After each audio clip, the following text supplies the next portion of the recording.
Hello, I'm Dr. Sai, the Rogue Gynecologist. This is my YouTube channel, Real Food Conversations with the Rogue Gynecologist, and today it's food for thought. I created this channel to engage midlife women in conversation about food, their health, anti-aging, and well-being. If you are 45 years of age or older, and you're thinking, what happened? Who is this person? Too much weight, not enough mental clarity, not enough energy to get up and go. Are you feeling battling some chronic diseases? You taking medication that you are tired of taking? The cost of living is to age, but how we age really is under our control. Western medicine leaves out the mind-body connection that Eastern medicine knows is the true building blocks to living a grounded, centered life full of meaning and purpose and joy. So where does it start? It starts with cultivating an emotional IQ. Just like I always go to cultivate a financial IQ, I take all the courses on Social Security, how to maximize it, how to do retirement, how to invest. You have to work on it. Same with emotional intelligence, your emotional IQ. How do we cultivate emotional resilience? Well, I'm going to give you 3 ways that I know that are a sure thing. 1, cultivating an attitude of gratitude. 2, changing one's perspective, changing it by choosing responses that serve you better. And by choosing responses through using compassion. And 3, self-acceptance, which basically means empathy for yourself. Emotional resilience is when we actually learn to notice our emotional responses. How am I feeling? Am I angry? Am I sad? Those are the easier ones to notice, especially the fear ones. But then, not just noticing, but then choosing responses, look at them, assess them, and then choosing responses that serve you better. You may need the fear response if you're in a fearful situation. But if you're not, you may want to look at fear as false evidence appearing real and take that apart so that you face it and you can walk through it. That's what I'm talking about looking to change the perspective on some emotional thought or reaction that you've had. Because our perspectives, our beliefs are not permanent. The emotional states that we just talked about change and adapt depending on what's going on, where you are, what's happening in your environment. So I'd like to share a story about a poem, the last 4 stanzas of this poem, awesome poem. It's called Invictus. And it was written back in 1888. Actually published in 1888 by a guy named William Ernest Henley. And he had a very challenging life, you can imagine, back in the 1800s, And the last 4 lines are basically, the whole poem is about being indomitable, being unconquerable. It matters not how straight the gate, how charged with punishments the scroll. I am the master of my fate. I am the captain of my soul. That is so powerful and something that we need to keep in our minds, especially when we're under duress, when we're under a major stressful challenge, that we are in control. So that's to get us started, that what do we need to do to become unconquerable?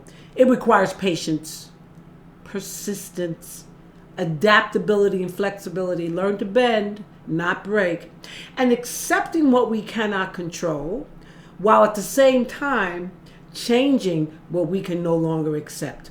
It's why I'm here. It's why I went rogue, because I can no longer accept leaving out this huge, big chunk to our well-being and our health.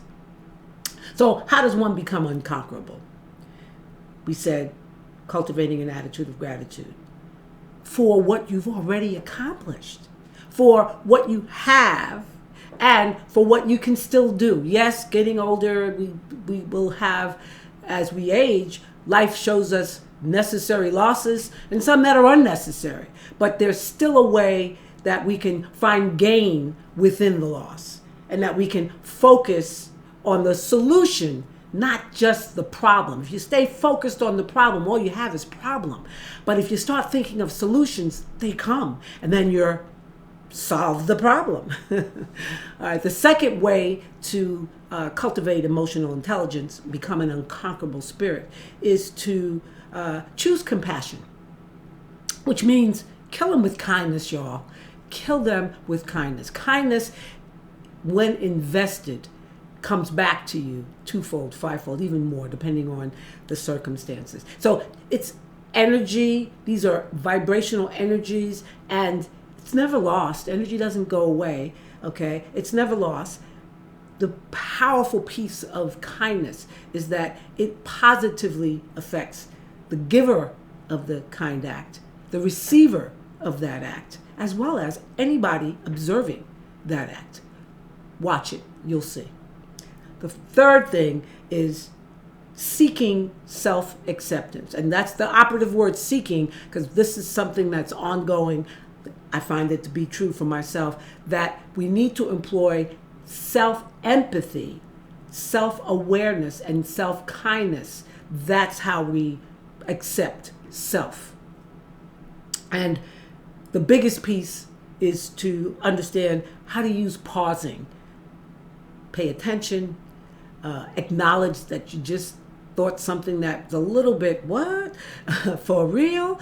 And then seek another alternative perspective, and then actually employ it. Put it to work. Change your perspective to something that better suits the situation that you now have re-examined and re-evaluated.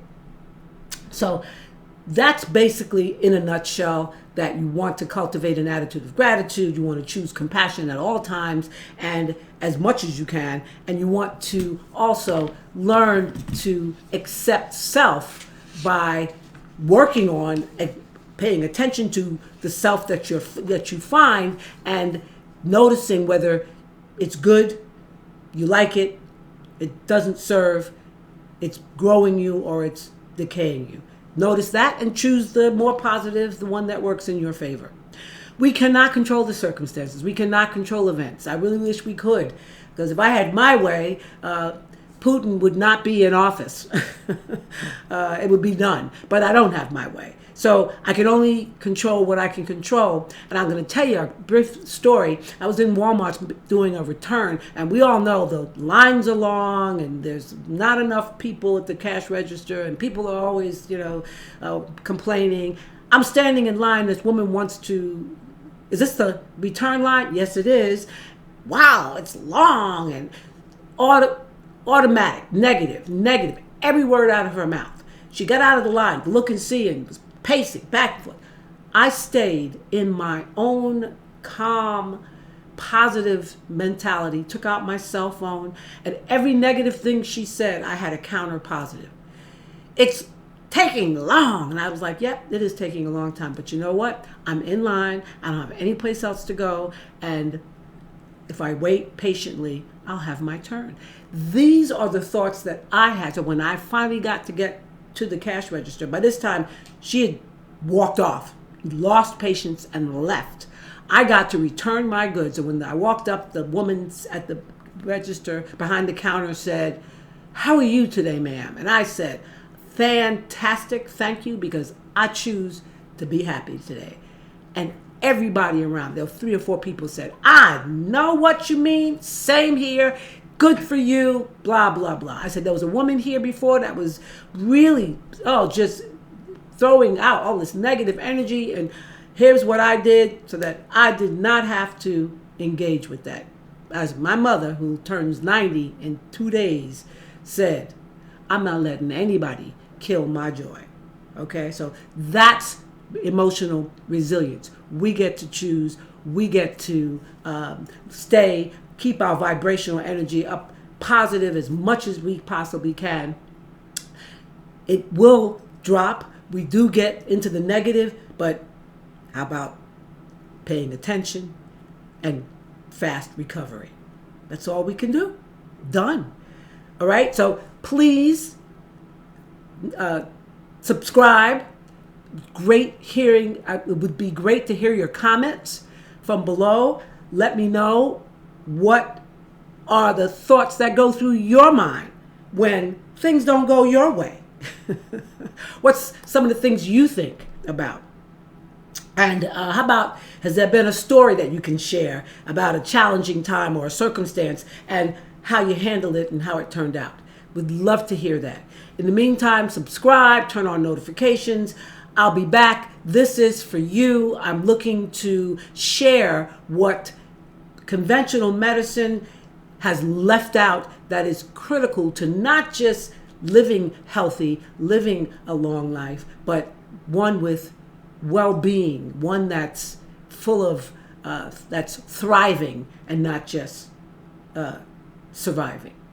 Okay? Look forward to your comments. Talk to you next week.